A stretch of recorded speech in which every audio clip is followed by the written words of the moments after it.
Emperor Vaxthor stepped through the shimmering portal into his throne room, his massive form still radiating heat from the battlefield. Black smoke curled from his nostrils as he shifted into something smaller, more manageable for walking through doorways. The void serpents had fallen in record time. 3 months early he'd crushed them. Now he was home. The palace felt wrong. Too quiet. Where were the tutors drilling his children in protocol? Where were the advisors rushing to greet him? He walked through the marble corridors, his footsteps echoing in the emptiness. His twin hatchlings should be in the training hall right now, learning the 17 forms of diplomatic negotiation. Instead, he found empty rooms and nervous servants who scattered when they saw him. Vaxthor's anger built with each empty corridor. He'd been gone for 8 months. 8 months fighting a war to keep his empire safe, to keep his children safe. And this was how his palace was maintained? He was about to summon his head of staff when he heard it. Soft humming. A woman's voice, singing something in a language he recognized as English. He followed the sound to the nursery wing, a part of the palace he rarely visited. The door was slightly open. What he saw through that gap made him freeze completely. His children were there. Sarah, his daughter with silver scales that caught the light like moonbeams. Cole, his son with deep blue markings that reminded Vaxthor of his late wife. Both of them in their natural hatchling forms, small and vulnerable, curled up against Katie Thompson. The human maid. The one his hiring manager had brought on just before he left for war. She sat in an enormous rocking chair, the kind built for dragon nursemaids. Both of his children somehow fit in her lap, even though each hatchling was nearly the size of a large dog. Sarah's head rested on Katie's shoulder. Cole had wrapped his small talons around her hand, holding on like she might disappear if he let go. And Katie was singing to them, stroking Sarah's scales with gentle movements, completely unaware that the most dangerous being in this sector of space was standing just outside the door. Vaxthor felt something crack inside his chest. Sarah hadn't slept peacefully since the day she hatched, since the day her mother died bringing her and her brother into the world. The nursemaid said she would cry for hours, thrashing in her sleep, calling out for someone who would never answer. Now she looked peaceful. Content, safe, and Cole. His son flinched away from everyone. Every dragon caregiver who tried to hold him, every tutor who reached out to correct his posture, every servant who came too close. The palace physician said it was trauma, that losing their mother at hatching had damaged something in both children. Cole trusted no one. But here he was, holding on to this human woman's hand like it was the only thing keeping him anchored to the world. The Emperor stood in that doorway for a long time, watching. Katie's song was simple, something about stars and dreams and being safe. Nothing magical about it. Nothing special. Just a human woman singing to 2 dragon children who should have been afraid of her, or at least indifferent. Dragons didn't bond with humans. Humans were short-lived. Fragile. They served the Empire, but they weren't family. Yet his children had clearly decided otherwise. Vaxthor's first instinct screamed at him to be angry. This was inappropriate. Humans didn't hold imperial heirs like this. There were protocols, boundaries, rules that had existed for thousands of years. He should dismiss this woman immediately and find proper dragon caregivers who understood the gravity of raising the next generation of emperors. But then Sarah sighed in her sleep, a small sound of complete contentment, and burrowed closer to Katie. And Cole's talons tightened just slightly on her hand, like even in sleep he needed to know she was still there. When was the last time his children had looked this happy? The safe? Vaxthor couldn't remember. And that realization hurt more than any weapon he'd faced in 8 months of war. The next morning, Vaxthor summoned everyone involved in his children's care to the council chamber. The staff filed in looking terrified, which was normally how he preferred things. Today it just made him tired. He'd spent all night thinking about what he'd seen and he needed answers. His head steward, an older dragon named Vincent, spoke first. His voice shook slightly. "Your Majesty, we can explain everything. We followed protocol exactly until the situation became critical." Critical how? Vaxthor kept his voice level, though fire flickered at the edge of his teeth. The palace physician, Dr. Lauren Hayes, stepped forward. She was human, one of the few specialists in cross-species pediatric care. "The hatchlings stopped eating 2 weeks after you left, Your Majesty. At first we thought it was normal adjustment. But then they stopped sleeping. They refused every caregiver we brought. Dragon, human, it didn't matter. They would scream and thrash and breathe fire at anyone who tried to comfort them." Vincent continued, his wings drooping with shame. "We brought in the finest nursemaids from across the Empire. Experts in hatchling trauma. Nothing worked. They were withering, Your Majesty. Draconic children can die from grief. We've seen it before in orphaned hatchlings. We were hours away from sending an emergency recall to bring you back from the war. Vaxthor felt something cold settle in his stomach. He'd been out there fighting, thinking his children were safe at home. They'd been dying and he hadn't known.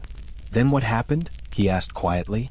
Dr. Hayes glanced at Katie, who stood at the back of the room looking like she wanted to melt into the floor. Miss Thompson was working the night shift, cleaning the nursery wing. She heard them crying. She went in to check, and instead of leaving like the protocol manual says, she sat down with them. Katie's voice was barely a whisper. I didn't mean to break any rules, Your Majesty. I just couldn't listen to them cry like that anymore. It reminded me of my little brother and sister after our parents died in a transport accident. That sound of children who've lost everything. I couldn't walk away from it. What did you do? Vaxthor asked, genuinely curious now. Katie took a shaky breath. I talked to them. Just talked. Told them I knew they were scared and sad. I didn't try to pick them up or force anything. I just sat on the floor and told them stories about Earth. About my siblings. About the stars above my hometown. After about an hour, Cole came closer. Just a little bit. Then Sarah. By sunrise, they were both asleep next to me. The change was immediate, Dr. Hayes added. They started eating again. Their vital signs improved. But only when Katie was there. We tried rotating in other caregivers during her off hours. The hatchlings would tolerate them, but they wouldn't truly rest until Katie came back. Vincent looked miserable. We should have reported this to you immediately, Your Majesty.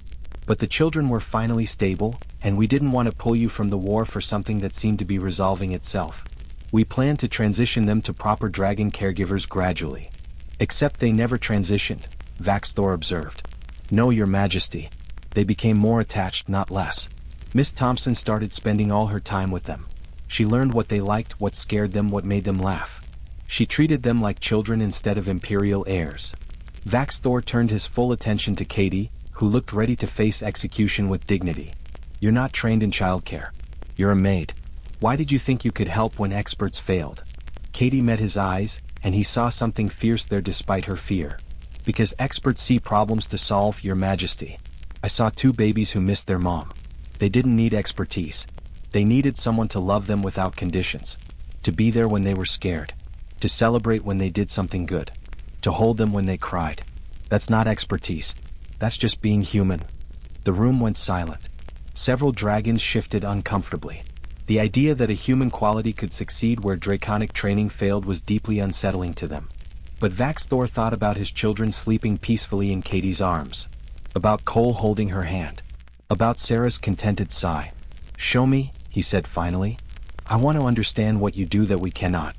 You'll continue as their caregiver, but I'll be observing. Teach me what being human means, Miss Thompson. Katie blinked in surprise. The entire council looked shocked. The Dragon Emperor had just asked to learn from a human maid. It was unheard of. It was unprecedented. It was exactly what his children needed. And maybe Vaxthor thought what he needed too. The first afternoon Vaxthor spent in the nursery felt awkward for everyone involved. He sat in the corner like a statue, arms crossed, watching Katie work with his children. She kept glancing at him nervously, clearly terrified of making a mistake in front of the Emperor. Sarah and Cole sensed the tension and stayed quieter than usual. After 20 minutes of uncomfortable silence, Katie finally turned to him. Your Majesty, you're making everyone nervous. Including yourself. Vaxthor raised an eyebrow. No one spoke to him like that. I'm observing. You're lurking. There's a difference. Katie took a breath, then seemed to make a decision. Look, if you want to understand what I do, you can't just watch from the shadows like you're monitoring a military operation. Children aren't soldiers. They need to see you're actually here, present with them, not just physically in the room. I don't know what you expect me to do. Start by saying hello to them. Not as the Emperor. As their dad. Vaxthor looked at his children. Sarah peeked at him from behind a pile of building blocks. Cole had partially hidden under a blanket. When had he become so distant from them? He saw them at formal dinners, reviewed their progress reports, approved their curriculum. But when had he last just talked to them? He moved from the corner and sat on the floor. The action alone made both hatchlings stare. Emperors didn't sit on floors. Hello, Sarah. Cole. What are you building? Sarah's eyes went wide. You want to know? I asked, didn't I? Slowly, carefully, Sarah emerged from her hiding spot. It's a castle. Katie said we could build anything we imagined. I'm making it tall as the sky. Ambitious. And you, Cole? His son's voice was tiny. I'm drawing. Katie gave me special fireproof paper so I won't burn it by accident. May I see? Cole hesitated, then brought over his drawing.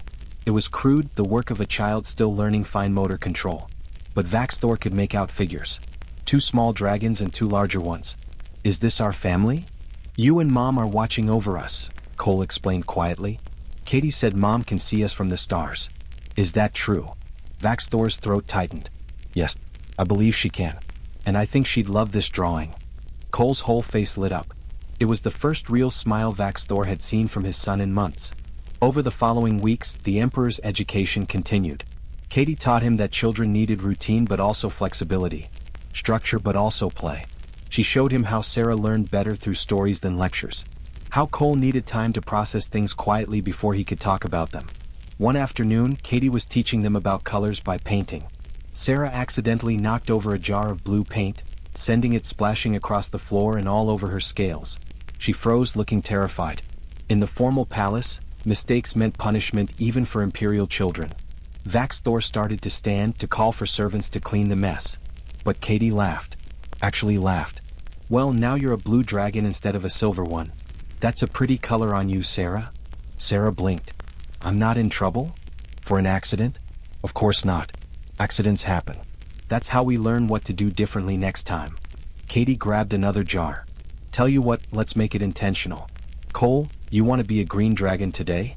Before Vaxthor could process what was happening, both his children were covered in washable paint, laughing hysterically as they decorated each other with colors.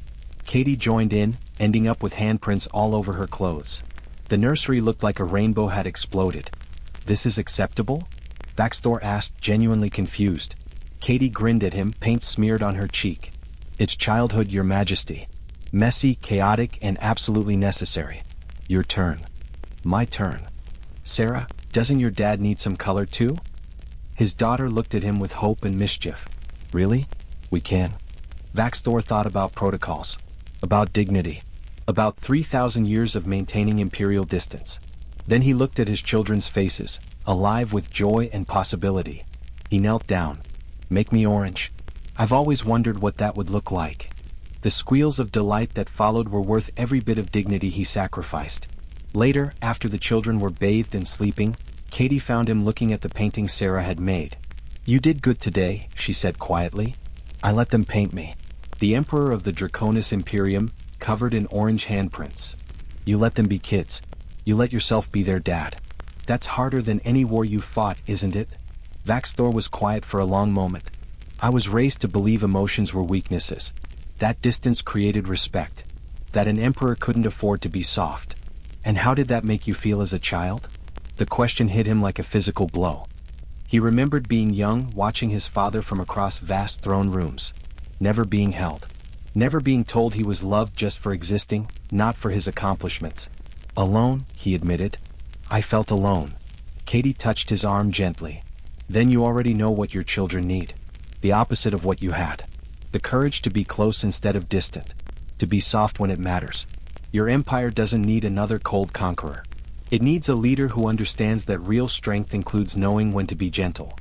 Vaxthor looked at his sleeping children, paint still faintly visible behind their ears despite the bath. Teach me, he said. Teach me how to be what they need.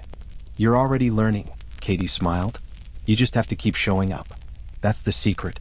Just keep showing up. The attack came on a Tuesday night, 3 months after Vaxthor had returned home. The palace shields flickered and died at exactly midnight. Someone had stolen access codes. Someone who knew the security rotations. Someone who'd been planning this for a very long time. 6 Void Serpent assassins materialized in the corridor outside the nursery. They were professionals trained for exactly this kind of mission. Silent, efficient, deadly. Their intelligence said the hatchlings would be alone with maybe one guard. Easy targets. Kill the Emperor's children, break his spirit, destabilize the Empire. What their intelligence didn't account for was Katie. She'd been reading to Sarah and Cole before bed when the shield alarm went silent. That silence was wrong. Shields hummed constantly, a background noise everyone got used to. When they stopped, Katie's instincts screamed danger. She'd grown up in rough neighborhoods on Earth. She knew the sound of trouble coming.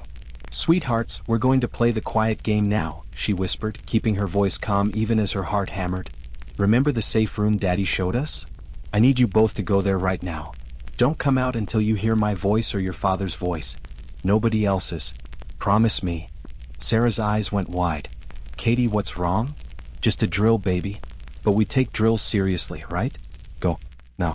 Quick as you can." Cole grabbed his sister's hand and they ran for the reinforced panic room hidden behind the bookshelf. Katie waited until she heard the lock engage.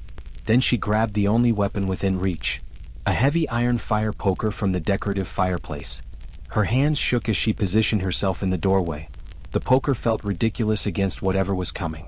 But it was all she had. That, and the absolute certainty that nothing would get past her to those children. Nothing. The assassins appeared at the end of the hallway. 6 of them, all armed, all moving with predatory grace. When they saw her standing in the doorway, they actually stopped. The lead assassin laughed. "A human?" "They left a human guarding Imperial heirs." "Last chance to leave," Katie said, proud that her voice didn't shake. "Turn around and you might survive the night." They found that hilarious. Right up until Katie proved that desperation and love make people capable of impossible things. The first assassin rushed her, confident and casual. Katie swung the poker with everything she had, catching him across the knee. He went down hard. The second one got the poker in his stomach. The third managed to grab her arm, but Katie bit him, and when he jerked back in shock, she hit him in the face. She had no training, no enhanced strength, no magic. What she had was 3 minutes of pure survival instinct and maternal fury. She held that doorway. Barely. Her arm screamed. Blood ran from a cut above her eye. One of the assassins slashed her side with a blade. Another hit her hard enough to crack ribs. But she didn't fall. Not while the children were behind her. Not while she could still stand. Inside the panic room, Sarah and Cole felt everything through their developing psychic bond with Katie. The bond that had formed over months of care and love. They felt her pain, her fear, her absolute determination to protect them. They screamed for their father. Not with voices, with their minds. A telepathic shriek that traveled across the palace and beyond, straight into Vaxthor's consciousness as he met with military advisors 3 floors away. The Emperor moved faster than anyone had seen in centuries. He transformed mid-run, his massive dragon form smashing through walls rather than bothering with corridors. His roar shook the entire palace. Every window on the north side shattered from the force of it. He reached the nursery to find Katie collapsed in the doorway, bleeding from multiple wounds, the fire poker still gripped in her hands. 3 assassins were unconscious. 2 were running. The last one was trying to crawl away with a broken nose and missing teeth. Vaxthor's rage was biblical. But before he unleashed it, he gently moved Katie aside and checked the panic room. His children were safe, terrified but unharmed, crying behind the locked door. "Katie saved us," Sarah sobbed. "Daddy, she saved us." The Emperor destroyed the remaining assassins with brutal efficiency. Then he knelt beside Katie, transforming back to his humanoid form. Her breathing was shallow. There was too much blood. "Stay with me," he commanded, gathering her carefully into his arms. "That's an order, Katie Thompson." Her eyes fluttered open. "The kids? Safe? Because of you. Good." She smiled faintly. "That's good." Then her eyes closed and she went limp. Dr. Hayes worked frantically in the medical wing, but her expression grew darker with each passing minute. Too much damage. Too much blood loss. Human bodies were fragile. There were limits to what medicine could do. Sarah and Cole refused to leave Katie's bedside. They held her hands, crying, begging her to wake up. "Daddy, do something," Sarah pleaded. "You're the Emperor. You can fix anything." "Please," Cole whispered. "She saved us. Now you have to save her." Vaxthor stood frozen, facing an impossible choice. There was one way. One ancient, forbidden ritual his ancestors had locked away 2,000 years ago. Blood bonding. Sharing his life essence with another being, extending their lifespan, linking their souls permanently. It was the highest honor a dragon could give. And the greatest vulnerability. It was only done for clutch mates. For true family. His laws forbade it for anyone else. But looking at Katie, at this human who'd thrown herself between his children and death armed with nothing but a fire poker and love, Vaxthor realized something profound. She was family. In every way that mattered. The ritual took 6 hours. Vaxthor sent everyone out of the medical wing except Dr. Hayes, who needed to monitor Katie's vitals. He sat beside her bed, placed his hand over her heart, and began speaking words in the ancient draconic language that hadn't been used in 2 millennia. His scales began to glow. Golden light flowed from his chest into hers, carrying with it centuries of life force. The bond formed slowly, painfully, connecting their souls in ways that couldn't be undone. He felt her pain, her fading consciousness, and poured his own strength into her until the light between them blazed like a small sun. When dawn broke, Katie's eyes opened. The wounds were healing rapidly now, fueled by draconic regeneration. Her lifespan, once measured in decades, now stretched across centuries. She could feel Vaxthor in her mind, a constant presence, and knew instinctively that he could feel her too. "What did you do?" she whispered. Vaxthor looked exhausted but relieved. "I saved you. Made you family. Officially, permanently, in ways my empire can't ignore or dismiss." Sarah and Cole, who'd been sleeping in chairs nearby, woke up and threw themselves at Katie, careful of her healing injuries. "You're okay. Daddy fixed you." "He did more than that," Katie said softly, understanding the weight of what had happened. "He changed everything." She was right. By the time Katie could walk again, the imperial court was in chaos. The news had spread like wildfire. The emperor had performed the forbidden blood bonding ritual for a human. Conservative dragons were demanding his abdication. Some called it betrayal of their entire culture. Others threatened to leave the empire entirely. Vaxthor called a full court assembly. Every noble, every advisor, every significant voice in the empire gathered in the great hall. Katie stood beside him, still weak but determined. Sarah and Cole flanked their father's other side. "For 3,000 years, Vaxthor began, his voice carrying to every corner of the vast room, "I have ruled with strength. I conquered worlds. I crushed rebellions. I expanded our empire across the stars. I believed that power was everything, that might made right, that our species' superiority was self-evident." He paused, letting the silence build. "I was wrong." The hall erupted in shocked whispers. An emperor admitting error was unheard of. "I watched a human woman with no powers, no training, no weapons defend my children against 6 trained assassins. She held a doorway with nothing but an iron poker and the absolute refusal to let harm reach them. She nearly died doing it. And when I asked myself why she succeeded where our best caregivers failed, the answer was simple. She loved them. Not because they're imperial heirs. Not because it was her duty. But because she chose to, freely and completely." Vaxthor looked at Katie. "This human showed me that strength isn't just about how hard you can hit. It's about what you're willing to stand up for, who you're willing to protect, what you're willing to sacrifice. She has more courage in her human heart than many dragons I've known who lived for centuries." He turned back to the court. "So yes, I performed the blood bonding. I broke a law I myself enforced, and I would do it again without hesitation, because she is family. She has earned that title through actions, not bloodlines. And if that makes me unfit to rule in your eyes, then perhaps we need to reconsider what fitness for rule actually means." The conservative faction leader, an ancient dragon named Gregory, stood. "You're suggesting we abandon traditions that have served us for millennia.